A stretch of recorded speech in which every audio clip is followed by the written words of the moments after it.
भक्ताईसी जाना जी देही उदास, जी देही उदास आईसी भक्त जाना, जी देही उदास आईसी भक्त म्हणा नाही जाना.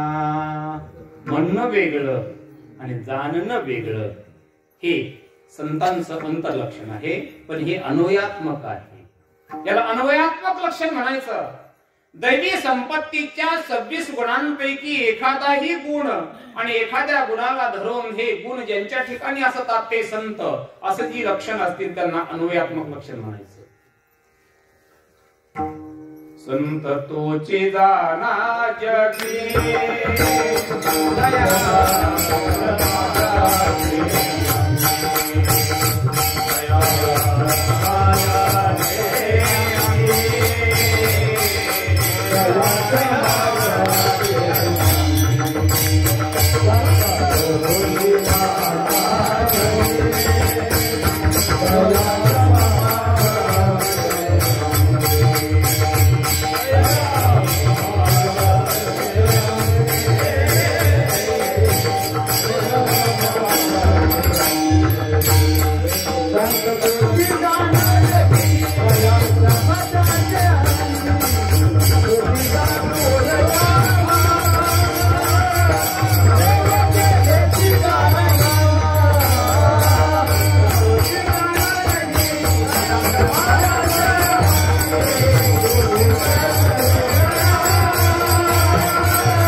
साम्य काय आलं?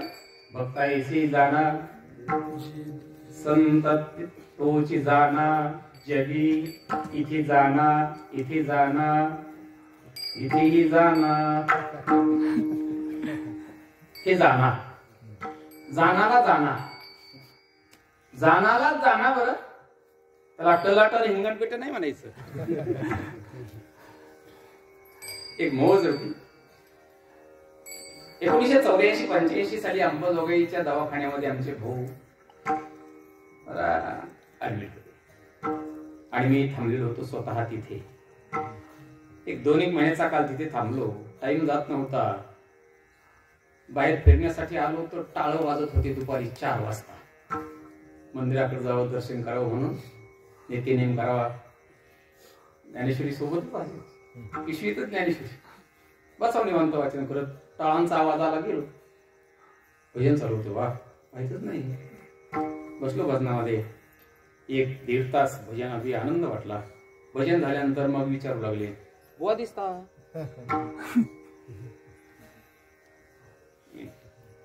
नाव वगैरे काय विचारलं, कुठे थांबलात, कशासाठी आलात, इथं कसे आलात, सगळं काही झालं. मग कीर्तन प्रवचन करता, करतो आपलं. मग गुरु प्रवचन कधी, आता करू. ठीक. 1 तास प्रवचन केलं. म्हटलं आता पुढच्या गुरुवारी कीर्तन करू. कीर्तन काय अडचण नाही. ठीक आहे. टाळतं हा मी आहेत ना वाजवणारे. ते भजनात सगळं बघितलं होतं ना. म्हटलं आता जरा कानडी केला, मराठी प्रचार असाच होणार आहे. आपलं शेप अडकलं यांना नाही म्हणता येणार नाही. ठीक आहे, ठीक आहे. कीर्तनाला सुरुवात झाली. एक 7-8 महिला इकडून उभा राहिलेल्या आहेत, 7-8 पुरुष इकडून उभा राहिले. ते सगळे साहेब मंडळीच ना, दवाखान्यामध्ये काम करणारी कर्मचारी मंडळी. विषय असा होता, देवाच्या भेटीची तळमळ किती लागली पाहिजे. तुकोबारायांना किती लागली होती. जीवना वेगळी मासोळी तैसा सुद्धा तळमळ. एवढी तळमळ लागली पाहिजे. तिथं मासोळी, मासा शब्द आला का नाही. मग मासा शब्द त्यांनी पकडला आणि पाण्यामध्ये मासा झोप घेतो कैसा. आम्ही त्याच्या वंशात दिलं प्रमाण. एकनाथाला ते अजिबात पटलं नाही, जमतही नव्हतं. पण दात खाऊन शांती धरावी लागली. शांतीचे 2-3 प्रकार माहित असतील तुम्हाला. एक सकाम शांती, एक सत्वगुणात्मक शांती, एक निष्काम शांती, पण 4थी दात खाऊन शांती. ताटकाव शांती झाली. म्हटलं काय इलाज आता आता आता काय करावं म्हटलं. त्या प्रमाण म्हणू दिलं पण ते इकडे घेतलं नाही जमेमध्ये. त्याच्या लक्षात आलं की महाराजांनी आपलं प्रमाण आपल्या प्रमाणाचा काही उल्लेख केलाच नाही. करावं का. कीर्तन झाल्यानंतर भेटले. म्हटले का बरं आमचं जमलं नाही का. म्हटलं वा काय बघायचं काम आहे. काय बघायचं काम आहे त्याला. माशाला मासा लावून दिला. मोठी गमत काही काही असे प्रसंग येतात असे आठवतात ते अविस्मरणीयच होतात. देहूला जगद्गुरु तुकोबारायांच्या मंदिरात कीर्तन. भगवान पांडुरंगाच्या मंदिरासमोरचा तो गाभारा आहे ना तिथं कीर्तन. आम्ही आळंदीला आणि आळंदीचे विद्यार्थी कीर्तनाला. तिथेशी विद्यार्थी आहेत का असे आम्ही उभे. 76-77चा काल असेल तो. 1977-76चा काल असेल तो. जा म्हटलं की जावं लागत होतं. नुसतं जायचं नाही पुन्हा सर्वांना घेऊन जायचं उभे कीर्तनामध्ये. लहान कोणी मोठा घास कसा घेता येईल महाराज. कीर्तनकार बुवा काल्याचे कीर्तन. वसुदेवजी भगवान श्रीकृष्ण परमात्म्याला घेऊन निघाली कुठे गोकुळाला. नंदाच्या घराला मजनी पण मध्यंतरी यमुना नदी भरून जात होती. पाण्यामध्ये शिरली. किती पाणी खोल आहे कोण जाणे. पाणी घोट्याला लागलं. पाणी गुडघ्याला लागलं. चालता चालता पाणी मांडीला लागलं. चालू लागली कमरेला लागलं. पाणी पोटाला लागलं. आता त्यांना एका इंचानी पाण्याची उंची वाढवायची होती ना. ते पाणी पोटाला लागलं. एका वारकऱ्याने प्रमाण दिलं आजी देतो पोट भरी. पुढे म्हणाल तोरी. आता आम्ही असे होतो जेवायला नाही. आता नाही रावलं वारे वारा.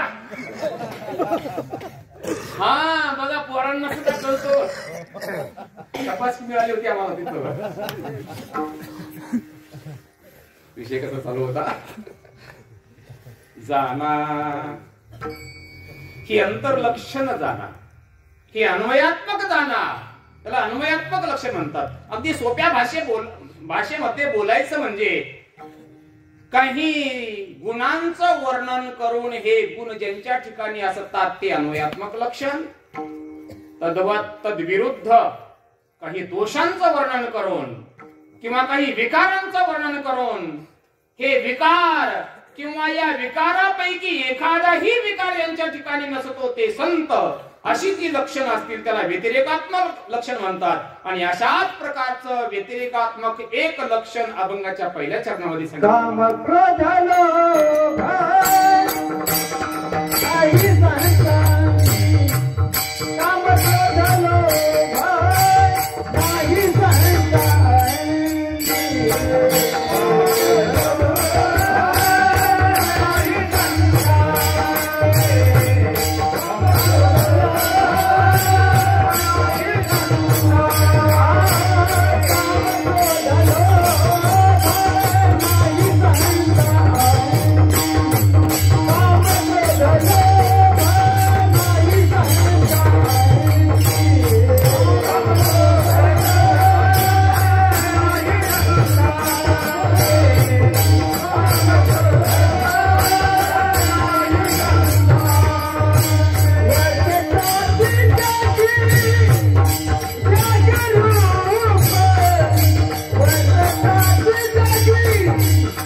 आहे. तुमचं मान्य आहे,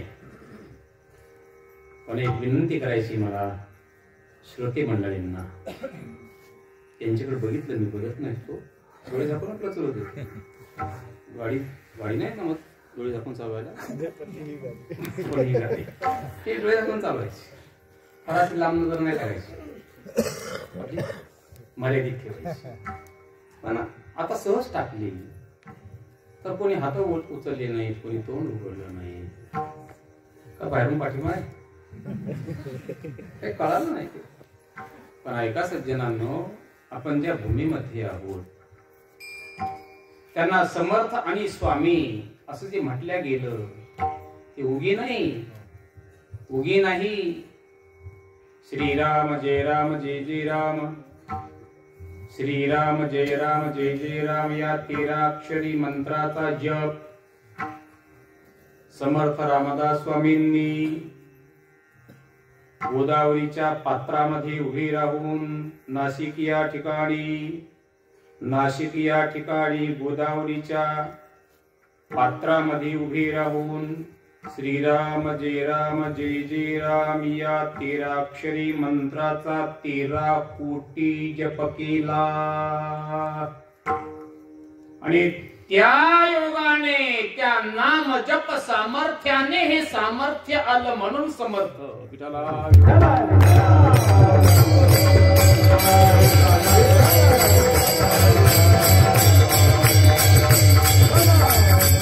किती सामर्थ्य म्हणाल. महाराज 12 वर्ष होऊन गेली, आणखी पाळणा हलत नाही. होईन म्हटलं की झालं. त्याला म्हणतात वाचा सिद्धी पावाल. जणोबरा बोलतात वाचा सिद्धी पावाल, अज्ञापक व्हाल, मणित मती भागतील महारुद्धी. हे सामर्थ्य कशामुळे? आमचे जगद्गुरु तुकोबाराय बोलतात, देवाच्या चिंतनाने काय होणार नाही सांगा बरं. काय नो हे केले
भगवंताच्या चिंतनाने काय होणार नाही, काय होणार नाही असं नाहीच, अशक्य काहीच नाही.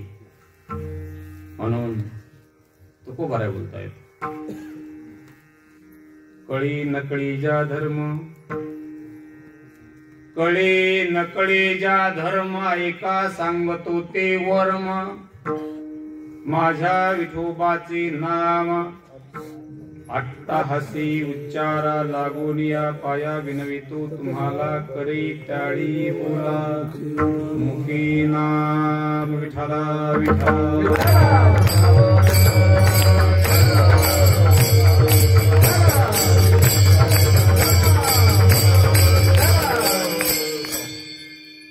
श्री संत एकनाथ महाराज या अभंगामध्ये संतांची व्यतिरेकात्मक अंतर्लक्षण सांगत आहेत.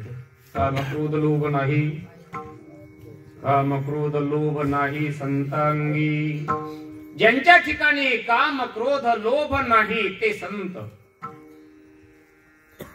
3 दिसण्यामध्ये 3 विकार दिसतात, पण असण्यामध्ये एकच आहे. दिसण्यामध्ये 3 विकार दिसतात, पण असण्यामध्ये एकच आहे. ब्रह्मा विष्णू महेश 3 दिसतात, पण असण्यामध्ये एक ब्रह्म तत्व फक्त एक सर्वगत चैतन्य एक आहे.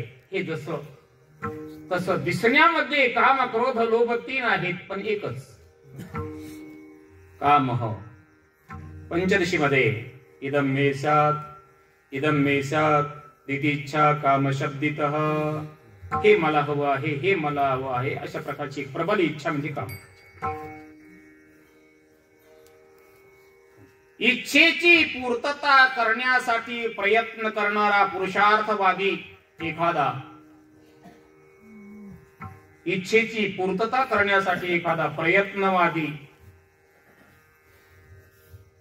ती इच्छेची पूर्तता होण्यासाठी जर एखाद्याने प्रतिबंध केला तर क्रोध निर्माण होतो. क्रोध निर्माण होतो. काही गोष्टी कीर्तनामध्ये बोलायच्या नसतात, पण मोठ्यांसमोर बोलल्यानंतर आपलं एखाद्या वेळेला जर काही चुकत असेल तर ते दुरुस्त होत असतं. म्हणून बोलण्याचं सुद्धा काही वेळेला धाडस करावं लागतं. कल्पना करा, दक्षिण उत्तर रोड आहे. ही दिशा कोणती आहे? हे पश्चिम आहे ना? हा, ठीक आहे. स्वराव द्या चालू. दक्षिण उत्तर रोड आहे. दक्षिण उत्तर रोडला पूर्वेकडे तोंड करून एक प्लॉट आहे. आणि एका ज्योतिषाने सांगितलं, वास्तुशास्त्र तज्ज्ञाने सांगितलं की अमुक अमुक क्रमांकाचा जो प्लॉट आहे ना, तो 4 पैसे जास्त गेले तरी हरकत नाही, पण तो प्लॉट घ्या, कारण त्याचा ईशान्य कोपरा वाढलेला आहे.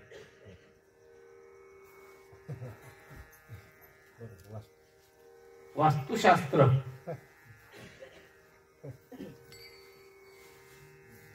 तुमच्याकडे येत असताना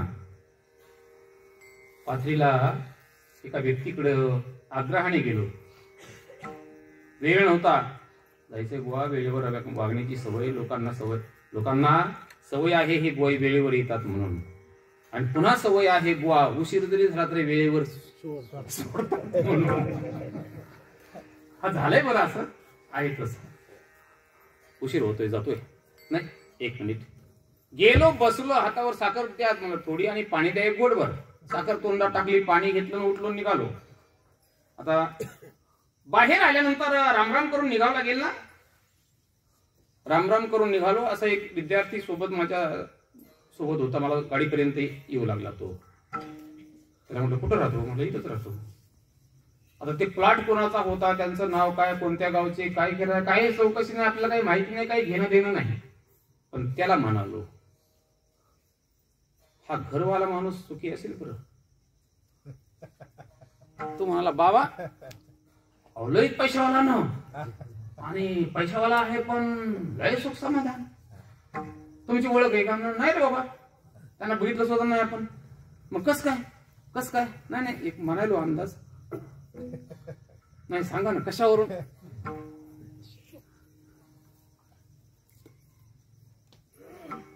मी निघून गेलो गडबडीमध्ये. दुसऱ्या दिवशी त्या बाळाने त्यांना मालकाला सांगितलं की आमचे बाबा आले होते, ते असं म्हणाले. म्हणजे कुठले बाबा? ते अमुक बाबा. हा, त्यांचा फोन. कधी यायचंय पाथरीला? मला कोण बोलतोय? अमुक सेठ. मला का बरं? नाही इथे येऊन गेलात म्हणा, तो भैया असं म्हणाला म्हणा. आता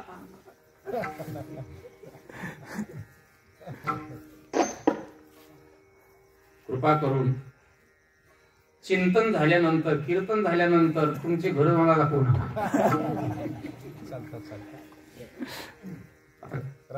कसं असतं ते. उमरा या गावी गेलो. उमरा गावी गोदावरीच्या काठावर हनुमानजीचं मंदिर आहे. पश्चिमेकडे तोंड आहे. एखाद्या बैठकीत बसलो एका भक्ताच्या, आणि फेटा बांधून निघालो. जाता ते माऊली महाराज उमरेकर सोबत होते. पूर्वेकडे तोंड करून चाललो. 2-3 वडी घर बांधलेलं आहे. त्याचं तोंड पूर्वेकडे, पश्चिमेकडं, आणि नैऋत्य कोपऱ्यावर वर तो तोंड करून एक चौकट टाकलेली, आणि ती बंद होतं दार. त्याला दार बसवलेलं, ते बंद. कसं आलं की जिबलीला म्हटलं माऊली महाराज त्या घरात राहणारा माणूस लय परेशान असून तो म्हणतो काय म्हणता बाबा अहो लय परेशान ना कशामुळं म्हटलं चला आता विठोबा रुपये झाले कीर्तन झालं की त्यांना ते अभंग नाही ते चिंतन नाही काय नाही नसतं एरवी अभंग चिंतन काहीतरी चर्चा बाबा नेमकं ते सांगा ना काय झालं ते म्हटलं आता त्यांना बोलू नका तुमच्याजवळ सांगतो ते वरत तोंड करून जे नैऋत्य कोपऱ्याला दार आहे का ते बंद करून टाका सज्जनांनो आपल्या संसारामध्ये सुद्धा आपण काही विचार करत नाही कशी घरं बांधतो कुणीकडे तोंड कुणीकडे दरवाजे कुणीकडे काय काय मेळ लागत नाही त्याच्यामुळे संसारात बी मेळ लागत नाही परेशानच असतात बरीचशी माणसं योगायोगाने एखाद्याचं जमून येतं ते योगायोगाने जर ते आंधळ्याच्या काळीत कावळा सापडला आणि सगळ्या वास्तुशास्त्रामध्ये त्याचं घर जर व्यवस्थित झालं तर त्याच्या संसाराला सोन्याला सुगंधच या सगळ्या गोष्टी माना न माना विस्तवाला हात लावल्यानंतर पोळणार आणि गुळ तोंडात टाकल्यानंतर गोड लागणार हा त्याचा स्वभाव असेल माना व न माना ज्ञानोबा ज्ञानेश्वरीच्या 18व्या अध्यायामध्ये बोलतायत गुळ नेनता तोंडी घातला बेची गोडी त्याप्रमाणे त्या न्यायाने हे सर्व चालतंय मला हे सांगायचे काय सांगत होतो क्रोध काम एकच आहे पण काम पूर्ण होत नसेल आणि कोण प्रतिबंध करत असेल तर क्रोध निर्माण होतो कामाची पूर्तता जर झाली तर लोभ निर्माण होतो मग सांगा लोभाचं कारण काम आणि क्रोधाचंही कारण काम दिसण्यामध्ये 3 आणि असण्यामध्ये 1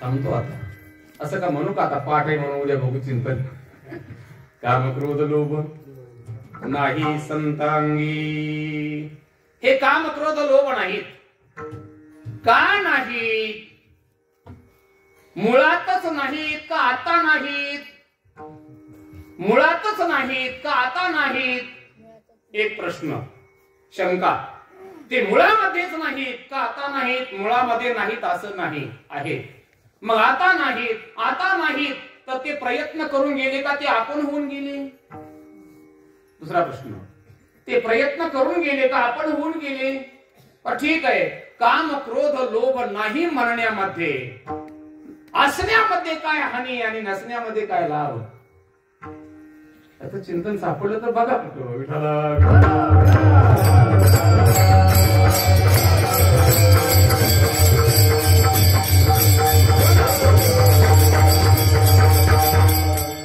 अनेक प्रमाण आपल्याला दिसून येतात अनेक प्रमाण दिसून येतात ऐका काम क्रोध लोभ काही वेळेला घालवावे लागतात प्रयत्नाने तिथं प्रयत्नवाद काम क्रोध लोभ घातले बाहेरी काम क्रोध लोभ घातले बाहेरी राहिला अंतरी पांडुरंग घातले पुरुषार्थवाद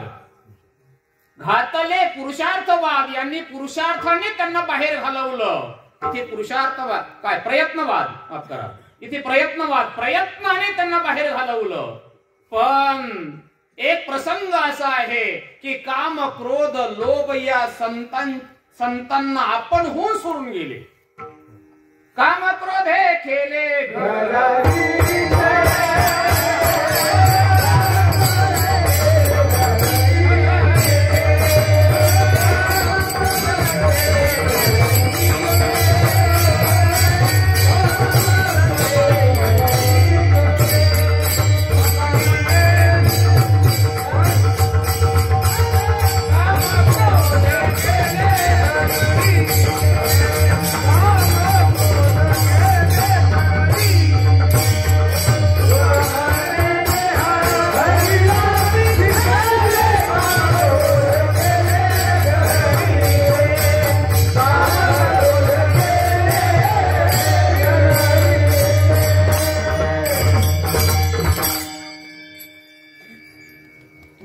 देह भरिला विठ्ठली काम क्रोधी केली घर रीती या काम क्रोधाधिकांनी घर रिकाम करून सोडलं हा पुरुषार्थवाद काम क्रोध लोभ घातले बाहेरी, इथे प्रयत्नवाद आणि इथे पुरुषार्थवाद. प्रयत्न आणि पुरुषार्थ. ज्ञानोबा एक दृष्टांत देतात 15व्या अध्यायामध्ये.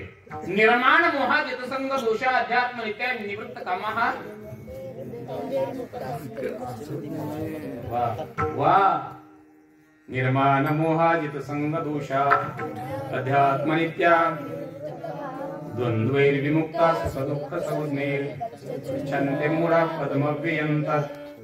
आता ऐका. निर्माण मोहः जितसंग दोषाः अध्यात्म नित्याः विनिवृत्त कामाः. सुख दुःख संज्ञैहि द्वंद्वैहि विमुक्ताः. सुख दुःख संज्ञैहि द्वंद्वैहि विमुक्ताः अमूढाः तत् अव्ययं पदं गच्छन्ति विनिवृत्त कामाः. कळलं? मग असंच काम क्रोध लोभ घातले. त्यावर ज्ञानोबा काय बोलतात? एक दृष्टांत देतात. हा दृष्टांत सांगायचा आणि सेवा पूर्ण करायची. वनाला वनवा लागतो. वनाला वनवा लागतो. वनामध्ये अनेक वृक्ष असतात. एक वृक्ष पेटला तर दुसरा वृक्ष त्याच्या संसर्गाने पेटतोय. अनेक वृक्षावर पक्ष्यांनी घरटे बनवलेली असतात. वृक्षाला आग लागल्यानंतर पक्ष्यांना सांगावं लागतं का आग लागली घर सोडा? आगी लागली या रुखी. वा आगी लागली या रुखी देखो निसैरा पळती पक्षी. तैसे सांगिली अशी की विकल्पी जी. त्याप्रमाणे ज्याप्रमाणे वृक्षाला आग लागल्यानंतर पक्षी आपणहून तो वृक्ष सोडून देतात, घर सोडून जातात, त्याप्रमाणे ज्यांच्या अंतःकरण रूपी घराला ज्ञान रूपी अग्नी लागला, त्यांच्या अंतःकरूपी घराला हे काम क्रोधाधिक पक्षी आपण होऊन सोडून देतात. काम क्रोध लोभ नाही संतांगी इति पुरुषार्थवाद. निकवड्या निष्ठुरा उभगिरी जीवी सोयरा तैशी नागविती विकारा विटाळुजी. बस अनेक दृष्टांत तिथे आहेत आणि वैशिष्ट्य हे आहे त्या श्लोकावर ज्या ओव्या आहेत का अर्ध्या ओवी दृष्टांत आणि अर्ध्या ओवी सिद्धांत असा श्लोक सापडणार नाही. बघा तपासून पुढे चला. काम क्रोध लोभ नाही संतांगी. आता विषय राहिला असण्यामध्ये काय हानी आणि नसण्यामध्ये काय लाभ.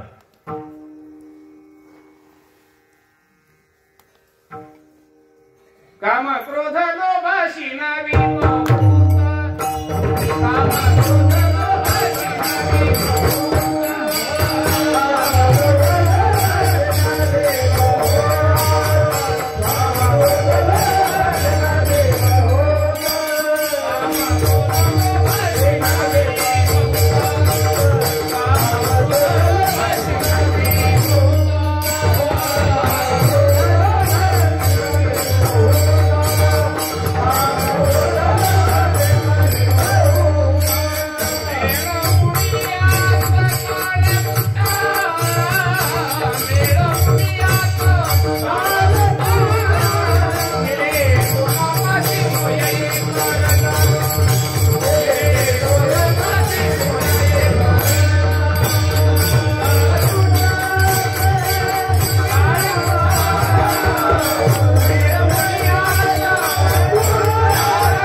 काम क्रोध असण्यामध्ये काय हानी आहे जीवाची.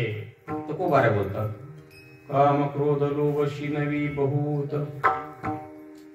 त्याची टोपी त्याला, त्याची टोपी त्याला, त्याची टोपी त्याला, त्याची टोपी त्याला, त्याला आयुष्यभर करून करून हातामध्ये काठी आल्यानंतर सुनबाई म्हणतात बाबा आता तुम्ही मारुतीच्या मंदिरात बसा.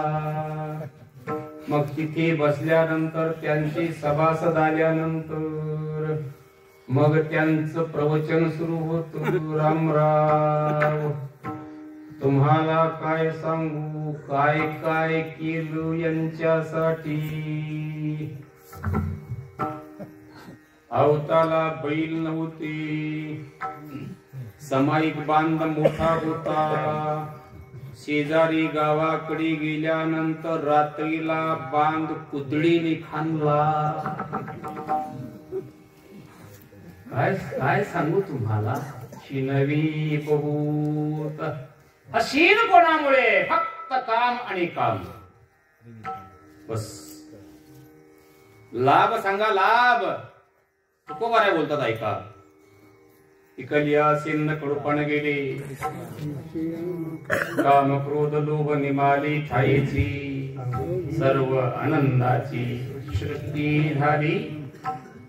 तैसे काम क्रोध जरी निमाले, तरी ब्रह्मीचे स्वराज्याले. मग तो भोगी सुख आपुले आपणची बस. म्हणून हे नसण्यामध्ये हा महालाभ आहे.